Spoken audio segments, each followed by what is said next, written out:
Hello दोस्तों, आज हम बात करेंगे disease of bones and joints में उसके लास्ट डिसीज के बारे में।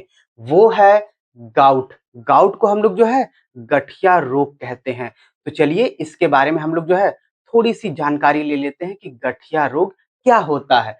Gout is a type of arthritis. Gout एक प्रकार का जो है अर्थराइटिज है। यहाँ अर्थराइटिज का मतलब होता है जोड़ों का सूजन। कहने का मतलब गठिया एक प्रकार का जोड़ों का सूजन है।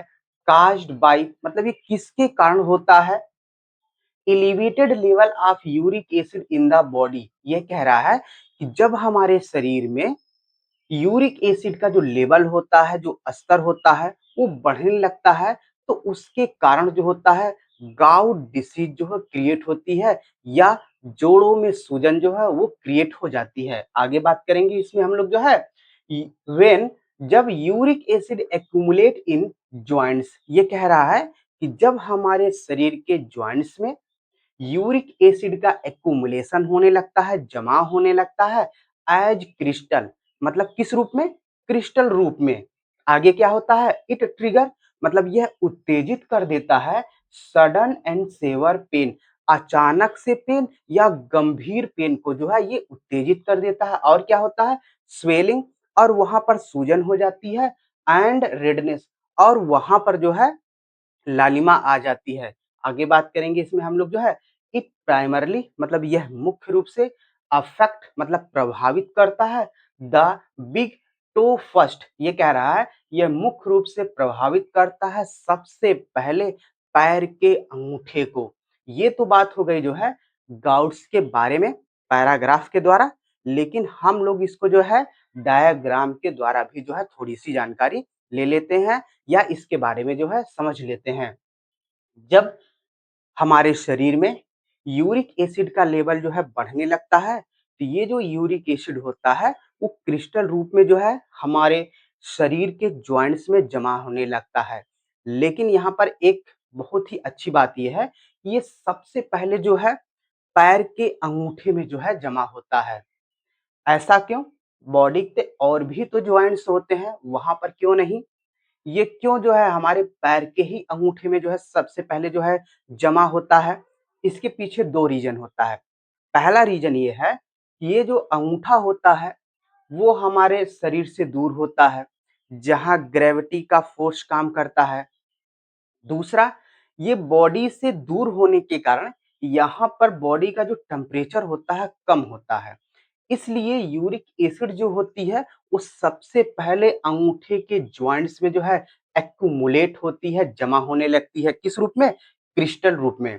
जिसके कारण वहां पर जो है गंभीर पेन, सूजन और रेडनेस आ जाती है। ये तो बात हो गई जो है गाउट के बारे में डायग्राम के द्वारा और पैराग्राफ के द्वारा।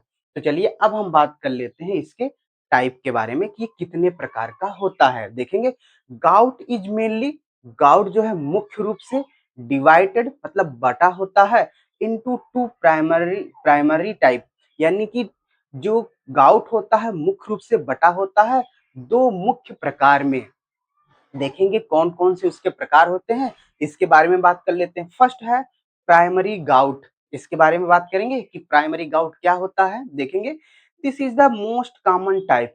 यह सबसे सामान्य प्रकार का जो है गाउट होता है। इन दिस इसमें जो होता है genetic factor are the primary causes. ये कह रहा है इसमें जो गाउट का जो प्राइमरी काज होता है वो होता है जेनेटिक फैक्टर, या कह सकते हैं कि जेनेटिक फैक्टर जो होता है वो प्राइमरी कारण बनता है गाउट का। कैसे? Of excess uric acid production in the body. ये कह रहा है कि जब शरीर में अधिक मात्रा में जो है वो यूरिक एसिड का प्रोडक्शन होने लगता है। किसके कारण? जेनेटिक फैक्टर के कारण।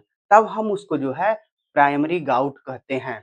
आगे बात कर लेंगे कि सेकेंडरी गाउट यानी कि दूसरे प्रकार कौन सा होता है, वो होता है सेकेंडरी गाउट। तो चलिए इसके बारे में देख लेते हैं। इन दिस मतलब कह रहा है कि इसमें जो होता है increase uric acid is caused by other illness drug over poor life style. ये कह रहा है कि इस प्रकार में जो होता है वो किसके कारण होता है? इलनेस के कारण, अदर इलनेस मतलब दूसरी बीमारी के कारण, ड्रग के कारण, मेडिसिन के कारण और पुअर लाइफ स्टाइल के कारण जो होता है सेकेंडरी टाइप का गाउट जो होता है वो क्रिएट होता है। ये तो बात हो गई जो है गाउट के जो है टाइप्स के बारे में, कितने प्रकार के होते हैं। अब हम बात कर लेंगे गाउट के इटियोलॉजी के बारे में। तो चलिए देख लेते हैं इटियोलॉजी क्या होता है। Study of factor causing disease. Aetiology में हम लोग जो है फैक्टर की स्टडी करते हैं कि किसके कारण जो है गाउट हुआ है।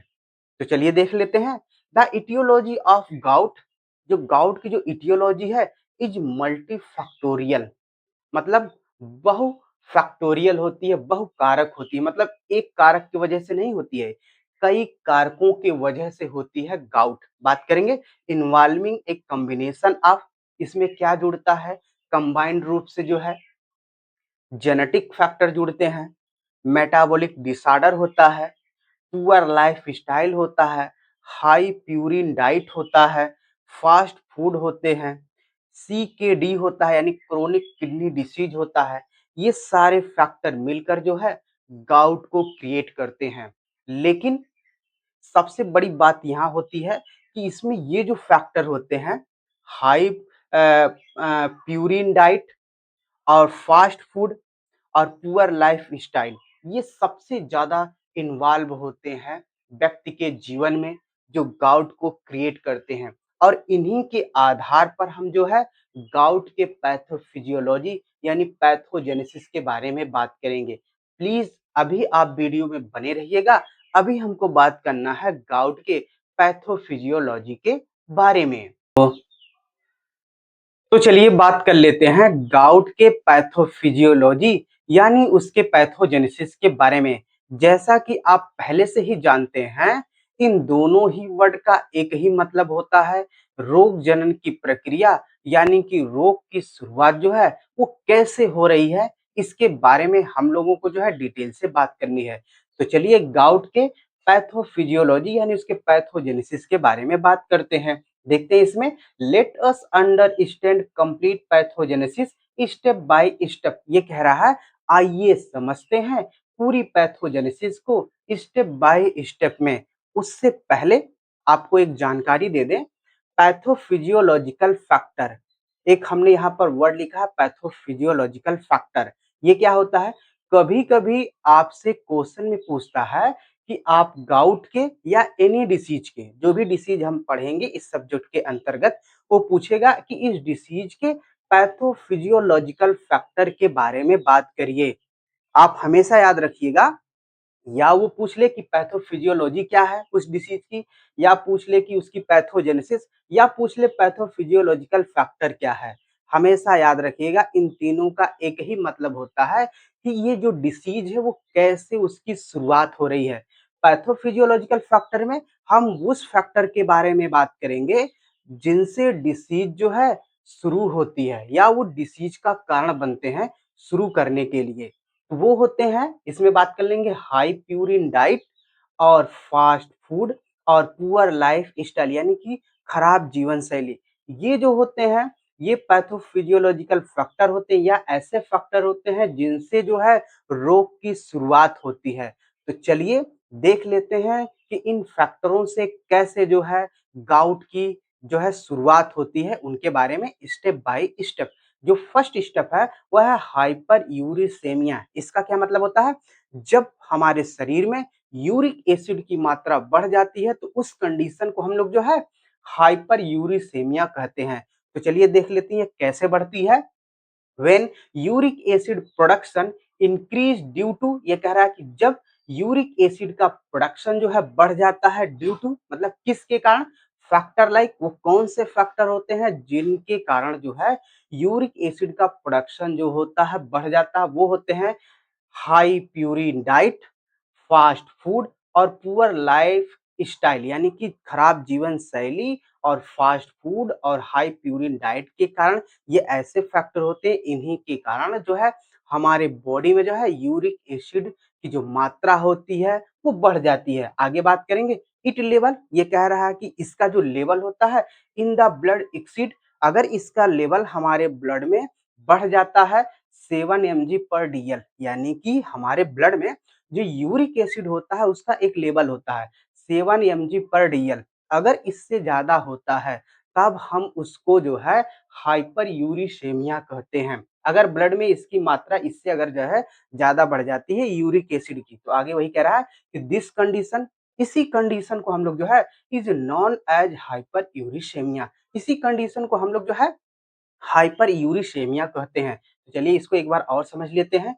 ये कह रहा है ये जो प्यूरिन, जो डाइट होते हैं, फास्ट फूड होते हैं, पुअर लाइफ स्टाइल होता है, इनके कारण जो होता है, इन फैक्टर के कारण जब शरीर में जो है यूरिक एसिड का प्रोडक्शन जो है बढ़ने लगता है, या कह सकते हैं कि जो ब्लड में यूरिक एसिड की जो मात्रा होती है, जो लेवल होता है 7 mg/dl, अगर इससे जो है ज्यादा बढ़ने लगता है, उसी कंडीशन को हम लोग जो हाइपर यूरिसेमिया कहते हैं।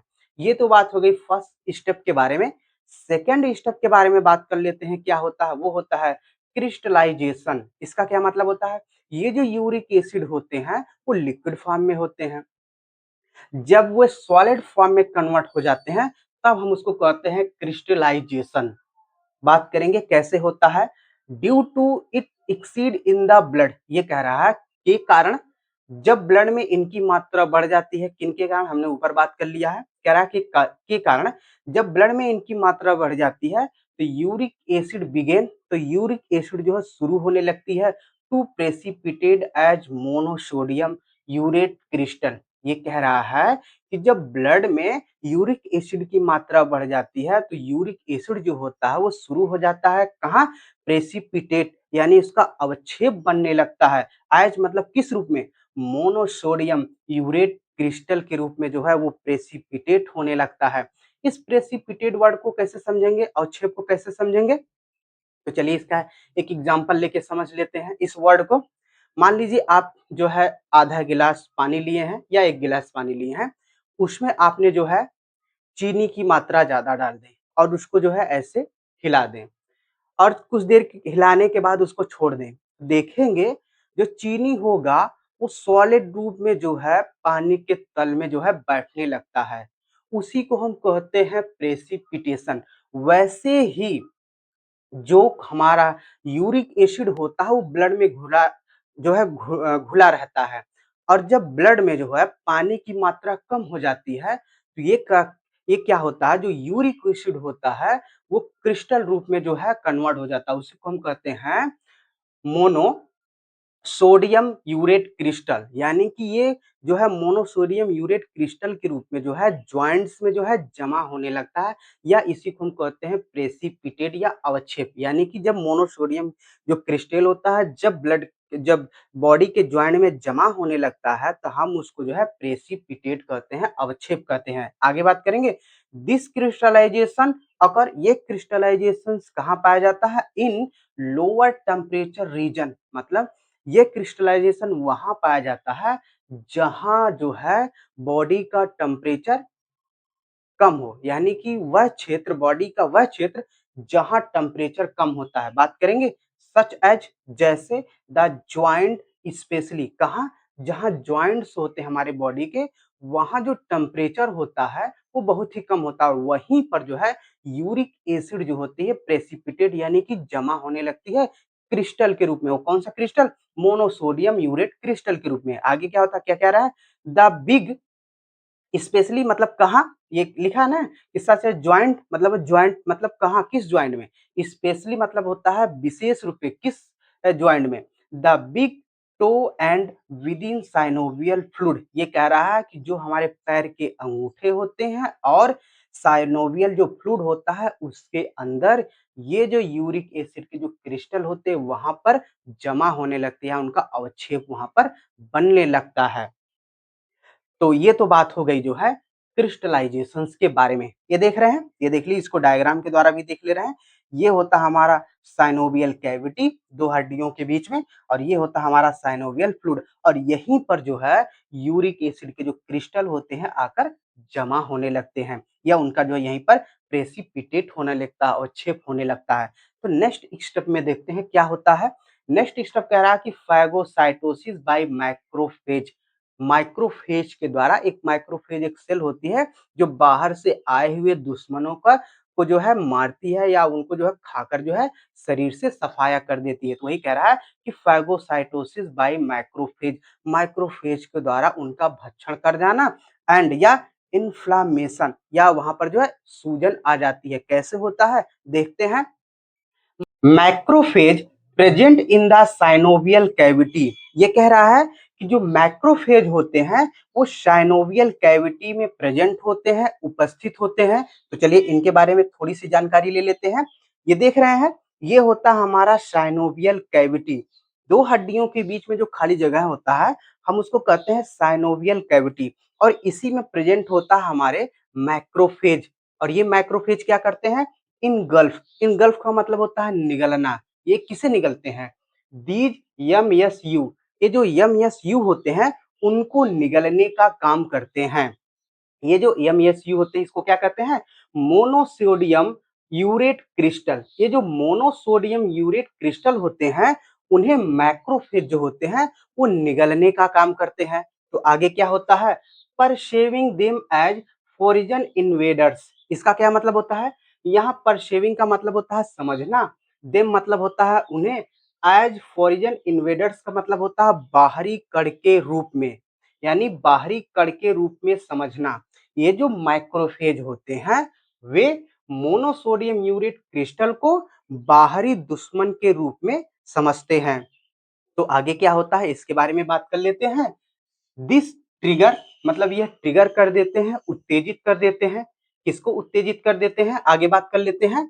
The activation of the NLRP3 inflammasome inside macrophage, ये कह रहा है कि मैक्रोफेज के अंदर जो NLRP3 इन्फ्लामेसोम होते हैं उन्हें एक्टिवेट कर देते हैं, उन्हें सक्रिय कर देते हैं।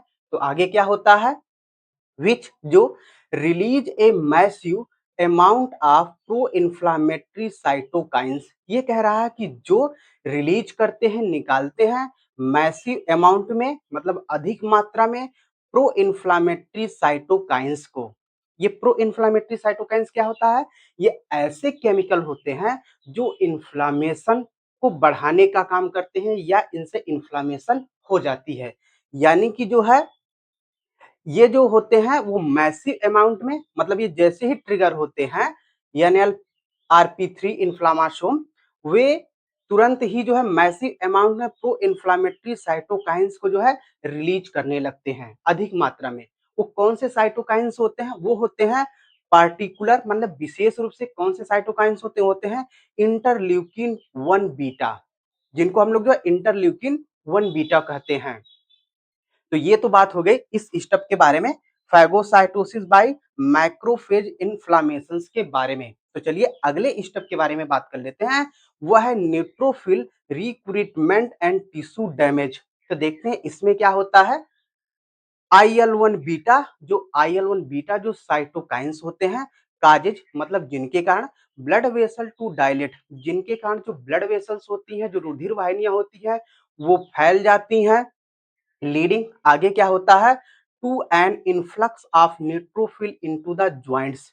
आगे क्या होता है, जो न्यूट्रोफिल्स होते हैं वो जॉइंट्स के अंदर आने लगते हैं।